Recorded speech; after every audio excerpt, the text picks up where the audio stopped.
Ito ang Liris Chika mga mosang. Pagmamahal ba ang dahilan kung bakit ka nananatili sa relasyon nyo ni Bel Mariano? Ang dami kasing nagdududa lalo na sa mga kilos mo.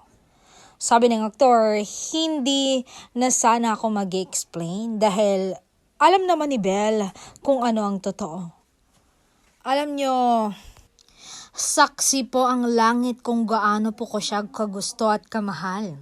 Kung gaano ako kasaya mula dumating si Bel sa buhay ko. Sa tuwing tinititigan ko siya, humihiling ako na sana siya na nga, na sana ako na rin yung para sa kanya. Yung gustong gusto ko siyang ipagdamot sa lahat kasi natatakot akong mawala siya. Mahal ko po siya at mas mamahalin pa po.